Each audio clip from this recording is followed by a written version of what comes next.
नमस्कार शेतकरी मित्रांनो, आज आपण सोयाबीन पिकाला दुसरी फवारणी कोणती करावी याबद्दल संपूर्ण माहिती बघणार आहोत। त्यामुळे चॅनलवर नवीन असाल तर चॅनल अवश्य सबस्क्राईब करा। पाखरांचा आवाज येत आहे मित्रांनो, आणि तुम्ही शेतकरी आहात, तुम्हाला माहीतच असेल की शेतामध्ये नेहमी पाखरं असतात। हे फक्त सुख शेतकऱ्यांनाच मिळू शकते। तर आपण बघत होतो आज सोयाबीन पिकाला दुसरी फवारणी आपण कोणती करणार आहोत। तर त्यामध्ये तुम्ही बघू शकता आपल्या सोयाबीन पिकामध्ये नेहमी पाने खाणाऱ्या अळीचा प्रादुर्भाव आपल्याला जास्त प्रमाणात बघायला मिळतो। तर हे कंट्रोल करण्यासाठी आपल्याला एक चांगल्या प्रकारे कीटकनाशक घ्यायचे आहेत। त्याचबरोबर पावसाळ्यामध्ये बुरशीजन्य रोगांचा प्रादुर्भाव वाढत असतो, त्यामुळे आपण आज एक त्यामध्ये बुरशीनाशक घेणार आहोत। त्याचबरोबर आपल्या पिकाचे चांगली जोमदार वाढ व फुटवे निघण्यासाठी एक टॉनिक घेणार आहोत आणि त्यामध्ये एक विद्राव्य खत घेणार आहोत, जेणेकरून आपल्या पिकाची संपूर्ण येथे विकास होईल। तर त्यामध्ये शेतकरी मित्रांनो, तुम्ही पाने खाणाऱ्या अळीसाठी चांगल्या प्रकारे जर कंट्रोल करायचे असेल तर त्यामध्ये तुम्ही कोराजेन घेऊ शकता। त्याचबरोबर तुम्ही ॲम्प्लिगो घेऊ शकता किंवा त्यानंतर तुम्ही बाहेरचं वायगोसुद्धा घेऊ शकता। या तिन्हीपैकी एक कीटकनाशक आपल्याला तिथे निवडायचं आहे।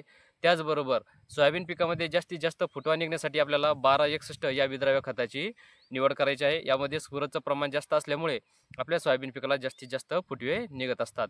त्यानंतर आपल्याला एक चांगलं टॉनिक घ्यायचं आहे। त्यामध्ये तुम्ही इसाबियन घेऊ शकता, ॲम्बिशन घेऊ शकता किंवा ॲमिनो ॲसिड घटक असलेले कुठलेही तुम्हाला जे आवडेल ते प्रोडक्ट घेऊ शकता।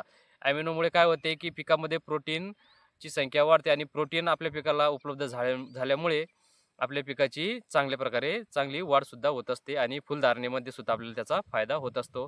आणि त्यामध्ये आपल्याला अँट्राकॉल हे एक बुरशीनाशक घ्यायचे आहे। तर याचं प्रमाण म्हटलं तर तुम्हाला कोराजन प्रतिपंप 10 ml घ्यायचं आहे। हे 20 लिटर पंपाच्यासाठी प्रमाण आहेत। त्यानंतर ॲम्प्लिगोसुद्धा तुम्ही 10 ml घेऊ शकता किंवा वायगोसुद्धा तुम्ही 10 ml प्रतिपंप घेऊ शकता। या तिन्हीपैकी एक कीटकनाशक निवडा। त्याचबरोबर तुम्ही ॲमिनो ॲसिड घटक असलेले कुठलेही प्रोडक्ट जर घेतले तर तुम्हाला प्रतिपंप 40 ml घ्यायचे आहेत।